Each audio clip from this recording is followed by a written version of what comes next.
اچھا مجھے بتائیں آپ کی پوری فیملی، والدہ کا جیسے آپ نے بتا دیا، وہ آپ کے والد والدہ بہن بھائی تمام پاکستان میں مقیم ہیں، اور آپ کو کتنی زبانیں آتی ہیں؟ ویسے تو میں جن پہ صحیح دسترس ہو آپ بولتے ہو. ویسے باہر رہا ہوں تو باہر کی 1-2-3 زبانیں باہر سے سیکھ لیں، ہلکی پھلکی. تامل موویز آپ ویسے بھی آج کل پاکستان میں بڑی دیکھی جاتی ہیں، وہ بول لیتا ہوں. ملائی بول لیتا ہوں، انڈون بول لیتا ہوں، اور ساتھ میں پاکستان میں جو ہے ہندکو بول لیتا ہوں، ساتھ میں پنجابی، پشتو، اردو، انگلش. باقی آپ جو علاقائی زبانیں وہ تو ایسی بولی جاتی ہیں، تو بول سکتا ہوں. زبانوں کا یہ ہے کہ کرنا پڑتا ہے. اگر آپ سیکھتے ہیں، مختلف لوگوں کی زبانیں سیکھتے ہیں، پھر آپ کو مزہ بھی آتا ہے. جب میں ریڈیو کرتا ہوں تو جب مجھے کال آتی ہے، کوئی ہندکو لسنر ہوتا ہے، وہ جب کال کرتا ہے میں ہندکو میں شروع ہو جاتا ہوں، جب پنجابی میں شروع ہو جاتا ہوں. ہاں میں ایک چیز بتاؤں اپنے ویورز کو کہ پنجابی مجھے اس طرح نہیں آتی جس طرح ڈیٹھ پنجابی جڑا لوگ بول دے نے، وہ پنجابی میں نہیں بول سکتا، کیونکہ ظاہری گل ہے میں رہندا کے پی. سو کے پی کے میں رہتے ہوئے یہ ہے کہ پشتو تو میری نارمل ہے، پشتو تو میری ایسی ہے کہ مدری زبان ہی سمجھو میری. اینڈ دین کوئی پٹھان کال کرتے تو میں پشتو میں شروع ہو جاتا ہوں. یہ جو چیز ہے ایک ڈیفرنٹ ہے، اور لوگوں کو اچھی بھی لگتی ہے کہ ایک بندہ ہے وہ ہر قسم کی زبان بول لیتا ہے. تو یہ میرے خیال میں سب کو ہونا چاہیے کہ ہر ایک لینگویج پہ ہم جو ہے اپنا گرپ حاصل کرنے، تاکہ انسان جدھر بھی جائے تو آپ کو آسانی ہو.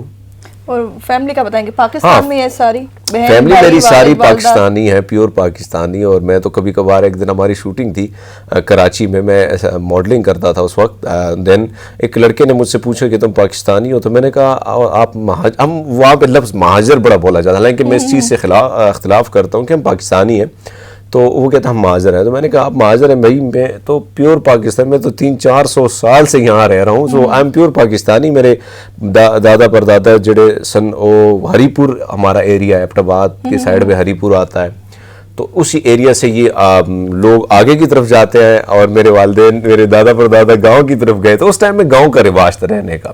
سو دیٹس وائی ان کا کاروبار، وہ جو کچھ فیملی ہے، جو میری ماں کی فیملی وہ دہلی میں رہتی ہے، اینڈ کچھ پنجاب میں رہتے ہیں، کچھ بامبے میں رہتے ہیں، تو بکھرے ہوئے ہیں. لیکن ہاں اپنی فیملی ادھر ہی ہے ساری. سوات کے پی شانگلہ. دیکھی جائے جو پاکستان میں مائنورٹیز کا بہت زیادہ خیال رکھا جاتا ہے، آپ اس کی ایک مثال ہے پوری دنیا کے سامنے. تو باہر کے لوگ جو پاکستان کے بارے میں مائنورٹیز کو لے کے پروپیگنڈا کر رہے ہیں کہ پاکستان میں اچھا نہیں کیا جاتا، ان کو آپ کیا میسج دینا چاہیں گے؟ دیکھو مجھے ایک بات بتائیں، کیا جب آپ باہر جاتے ہیں کیا کالے کو گورا نہیں مارتا ہے؟ یا گورا جہاں پہ میجورٹی کالے کی ہوتی ہے، گورے کے ساتھ پنگا نہیں لیتے ہیں؟ دنیا کے ہر جگہ بھی آپ جائیں، جس کنٹری میں جائیں، جو اپنے آپ کو بڑا سمجھتے ہیں کہ ہم کچھ ہیں، ڈیفرنٹ ہے، بہت اچھا ہے، لیکن وہاں پہ بھی آپ دیکھیں گے یہ چیزیں ہلکی پھلکی چیزیں ہوتی ہیں. لیکن انفارچونیٹلی پاکستان کے حوالے سے اگر میں بات کروں تو ہمارے پڑوس میں ہے بھارت. میں معذرت چاہوں گا آپ کے ویورز سے، لیکن ان کی جو میڈیا ہے، بھارتی لوگ بڑی محبت کرتے ہیں پاکستانیوں کے ساتھ، کیونکہ ان کے ساتھ ہمارا ہے رابطہ ہوتا ہے. لیکن جو میڈیا انہوں نے بنایا وہ بالکل تامل کی جو مووی آپ دیکھتے ہیں، وہ مجھے جرنلسٹ تو نہیں لگتے، مجھے پروفیشنل نہیں لگتے ہیں وہ لوگ. میں سمجھتا ہوں یہ تم لوگوں نے محلے کی جو ماسیاں کھٹی کی ہیں اور وہ چیخیں مارتے رہتے ہیں، اور ان کا ایک رپورٹر ہے، وہ ان کا ایک عجیب سے ان کا سٹارٹ ہوتا ہے. ہاں تو وہ جو سین ہے اس چیز کو کریٹ کر کے انہوں نے کیا بنایا، ہمارا امیج دنیا کو یہ دکھاتے ہیں کہ ہم ایسے ہی ہیں. یار سچ تو یہ ہے کہ مجھے آپ دیکھ رہی ہیں، آپ آرمی میں جائیں، سکھ ہیں، ہندو ہیں، کرسچن ہیں، اشوک کمار جیسے کئی لوگ جو یہاں پہ وزیرستان میں شہید ہوئے ہیں تو ملک کے لیے ہوئی ہیں. تو پھر یہاں پہ دیکھیں کہ آپ پارلیمنٹ جاتی ہیں، وہاں پہ آپ دیکھتی ہیں کہ رمیش ہے، بہت بڑے بڑے نام ہیں، جو کرشنا کماری. بالکل اگر ہندوؤں کی ہم بات کریں کہ ہندو کے حوالے سے بھی بات کی جاتی ہے، دیکھو چھوٹی موٹی چیزیں ہیں، میں یہ نہیں کہتا ہوں کہ ہاں سارا کچھ سیف ہے، لیکن جس چیز کو اگر اس چیز کے ہم کمپیئر کریں انڈیا میں، تو کیا وہاں پہ نہیں ہوتا ہے؟ وہاں پہ بھی ہوتا ہے. لیکن یہ ہے کہ کچھ چیزوں کو غلط دکھایا جا رہا ہے. پاکستان تو میں کہتا ہوں پاکستان جیسا کوئی ہے نہیں. اور یہاں پہ اسپیشلی ہمارے ملک میں جو مہمان نوازی کی جاتی ہے، جو لوگوں کو ریسپیکٹ دی جاتی ہے، دوسرے کنٹریز میں ایسا نہیں ہوتا ہے. یہاں پہ تو بہت چینج ہے، سب کچھ چینج ہے. لیکن میں وہی کہوں گا کہ دنیا جو میڈیا پہ بلیو کرتے ہیں، میں کہوں گا آپ آ کر تو دیکھو. یہاں پہ ایک دفعہ آئیں گے، جتنے بھی میرے لوگ پہلے ڈرتے تھے. ملیشیا میں میرے ایک دوست تھا جگجیت سنگھ، میں بولتا تھا یار تو آ جا، نہیں یار میت میں جاؤں گا تو پتہ نہیں چلتا ہے، کوئی ٹینشن ہو، بہت ڈر لگتا ہے مینو، بہت ڈر لگتا ہے، اس طرح بولتا بہت ڈر لگتا مینو. تو وہ اپنی فیملی کے ساتھ آئے. بلیو می کہ وہ جب کولمپور پہنچے، اس نے گردوارے میں بولا یار پاکستانی تو بہت اچھا مطلب کنٹری ہے، اور پاکستان کے لوگ بڑی محبت کرتے ہیں. تو ابھی بھی کال کرتے ہیں یار میت میں آنا اتھے ہی رہنا. تو یہ بات ہے کہ لوگوں کی جو ہے نا وہ میڈیا کے ایک الگ تاثر دیا جاتا ہے لیکن ریالٹی میں کچھ بھی نہیں ہے یار, مطلب سب کے وہ لیے. تو جب ہمارا انٹرویو بھی آن ایئر ہو جائے گا پھر آپ دیکھیں گے لوگوں کی محبتوں بھرے جو کمنٹس ہوں گے, اس سے آپ کو اندازہ ہو جائے گا کہ لوگ کتنی محبت کرتے ہیں آپ سے. اچھا جیسے میں پاکستانی ہوں, آپ بھی بالکل ویسے ہی پاکستانی ہیں, پاکستان میں بہت جگہیں آپ گھومے ہوں گے, ادھر ادھر گئے ہوں گے, تو پاکستان کے کہاں کے کس جگہ کے لوگ آپ کو سب سے زیادہ مہمان نواز لگتے ہیں؟ اب یہ نہیں کہنا پورا پاکستان, کوئی ایک جگہ مجھے بتائیں. میں دیکھیں, میں پاکستان کے بارے میں جب بھی مہمان نوازی کی بات آتی ہے تو وہ میرا ایریا ہے. میں کے پی کی بات کروں گا, کے پی کے خیبر پختونخوا کی بات کروں گا, کیونکہ آپ وہاں جاتی ہیں تو ہمارے گاؤں میں اپنی گاؤں کی مثال, ابھی 2019 ہے, 2020 شروع ہو رہا ہے, T20 شروع, مطلب 2020 شروع ہو رہا ہے, اور آپ وہاں جائیں گے آپ کو ہوٹل نہیں ملے گا. کوئی ریسٹورنٹ اگر ملے گا تو وہ چھوٹے موٹے ڈھابے بنے ہوئے ہیں, ہوٹل نہیں ملے گا. کوئی مہمان آتا ہے تو وہ ڈیرے میں جب رات گزارتا ہے, وہ لوگ مائنڈ کرتے ہیں کہ بھئی یہاں پہ ہوٹل کیوں ہے, ہوٹل نہیں بناتے. تو مہمان نوازی تو زیادہ تر اگر ہم دیکھیں ہمارا کے پی کے ہے. پھر اس کے بعد میں اگر جاؤں گا بلوچستان آپ جائیں گی نا, میں وہاں پہ بھی گیا ہوں, کوئٹہ گیا ہوں, وہ لوگ بھی بڑے مہمان نواز ہیں, بہت پیار سے بڑی محبت کے ساتھ پیش آتے ہیں. ہاں پنجاب میں تھوڑا بہت ہے, زیادہ نہیں ہے. پنجاب ہو گیا, سندھ ہو گیا, یہ مہمان نوازی کا سین یہاں پہ کھٹتا جا رہا ہے. اسپیشلی پنجاب کے بارے میں تھا کہ یہ لوگ بڑے مہمان, لیکن پنجاب میں کھٹتا جا رہا ہے, جو افسوس کی بات ہے.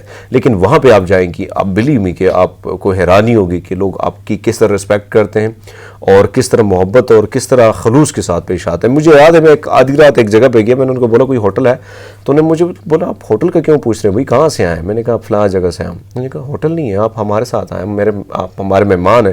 تو انہوں نے جو رسپیکٹ دی, تو مہمان نوازی کی آپ نے بات کی, تو میں کے پی کو ہی پریفر دوں گا. اچھا ویسے آپ جرنلزم میں کیوں آئے؟ پڑھا آپ نے سوشیولوجی ہے, تو اس فیلڈ میں کیوں آئے, اس فیلڈ کا کیوں انتخاب کیا آپ نے؟ دیکھیں آپ دیکھیں بہت بڑے ایسے جرنلسٹ ہیں جنہوں نے یہ جو جرنلزم کیا نہیں ہے, لیکن وہ اس فیلڈ میں ایک اچھا نام بنائے. کافی سارے نام ہیں, میں گنوں گا تو آپ کا پورا نام ختم ہو جائے گا. میرے بارے میں ویسے کسی نے وہ کیا تھا کہ, اور انفارچونیٹلی کہ یار مطلب آپ شوق کی وجہ سے آئے ہیں, کیا وجہ تھی اس فیلڈ میں آنے کی؟ شوق یہ تھا کہ اب میں آپ کو سچ بات بتاؤں, میں چھوٹا سا تھا, 5th کلاس میں ڈائری لکھتا تھا. میں اس میں لکھتا ہوں کہ ابھی میں دیکھتا ہوں, میں لکھتا ہوں کہ میں نا کچھ ڈفرینٹ سا کروں, اور نا ہر ایک انسان کی خواہش ہوتی ہے کہ اس کا نام ہو, لوگ اس سے محبت کریں, وہ شہرت انسان کی فطرت میں شامل ہے. تو میں چاہتا تھا کہ میں کچھ ڈفرینٹ سوچتا تھا, تو ڈفرینٹ کرنے کی سوچتا تھا, اور میں چاہتا تھا کہ میں کل مروں بھی, اگر میری ڈیتھ ہو جاتی ہے تو کم سے کم لوگ مجھے یاد رکھیں کہ یار یہ فلاں بندہ یہ تھا. تو یہ فیلڈ میں آنے سے پہلے میرا شوق تھا ٹی وی پہ آنے کا کمال کا, اور میرا شوق تھا کہ میں ایکٹنگ کروں. میں نے ماڈلنگ سٹارٹ کی تو کچھ فادر زیادہ بیمار ہوئے, مجھے فلم کی آفر ہوئی, فلم میں ایز اے ویلن رول کی آفر ہوئی. تو مجھے بھی حیرانی ہوئی کہ بھئی میں اتنا امریش پوری تھوڑی ہاں کہ مجھے مطلب ویلن کی رول کی آفر ہوئی ہے. ٹھیک ہے آواز بھاری ہے تو اس کا مقصد تو یہ نہیں, چہرہ تو ٹھیک ہے نا گزارے والا ہے, بٹ اینی ہاؤ ویلن آج کل اچھا, اس کو زیادہ لوگ اچھا وہ کرتے ہیں. تو وہ مجھے فادر بیمار ہوئے تو وہ فیلڈ مجھے چھوڑنی پڑی, اور اس کے بعد میں سیدھا چلا گیا ملیشیا. میں نے یہ فیلڈ ہی چھوڑ دی, اور مجھے نہیں سمجھ کہ فیس بک کی دنیا آئے گی اور فیس بک میرے اتنا اچھا ثابت ہوگا کہ جہاں سے مجھے اتنا اچھی آفر ہوگی اور میں پوری دنیا میں مشہور ہوں گا. اور اب مجھے حیرانی ہوتی کہ اس دن مجھے کسی نے بولا کہ ہرمیت ایگزام میں بیٹھے تھے, وہ جو انٹری ٹیسٹ ہوتے ہیں بچوں کے, جو مختلف ٹیچنگ حوالے سے یا جو مختلف فیلڈ میں آپ جاتے ہیں, تو انہوں نے کہا کہ وہاں پہ لکھا تھا, سوال آیا کہ who is the first Sikh news anchor in Pakistan. تو کہتا ہے میں 3 نام دیے تھے, کہتے تیرا نام تھا اس میں, ایسے ہی بولتا کہ تیرا نام ہی تھا, تو دوست ہیں.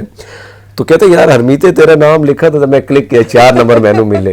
تو یار بلیو می کہ مجھے حیرانی ہوتی کہ ہاں میرے بارے میں بھی مطلب لوگ ڈسکشن کرتے ہیں. تو یہ جو چیز ہے, اگر میں یہی سوچتا ہوں کہ اگر میں کل میری ڈیتھ بھی ہو جاتی ہے تو پاکستان کا پہلا مسلم اینکر جو تھا, نیوز کاسٹر, وہ طارق عزیز تھا, اور سکھوں میں ہی تھا. تو ایک ڈیفرنٹ چیز تھی, لیکن سب سے بڑی بات تھی کہ میڈیا کے ذریعے ہم جو پیغام دے سکتے ہیں وہ دوسری چیزوں کے ذریعے ہم نہیں دے سکتے ہیں. یہی شوق تھا کہ پاکستان کے حوالے سے پاکستان کے لیے کام کروں.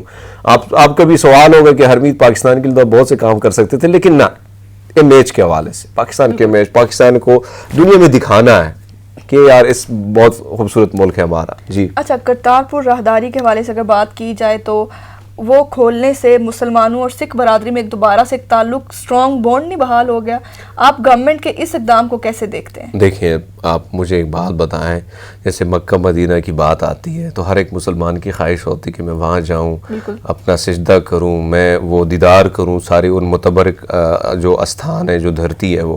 تو اسی طرح ہمارے لیے پاکستان ہے، ہمارے لیے تو کوئی مسئلہ نہیں تھا کیونکہ بابا جی نے 17 سال جو ہے اپنے 18 سال جو ہے وہ اپنی زندگی کے کرتارپور صاحب میں گزارے.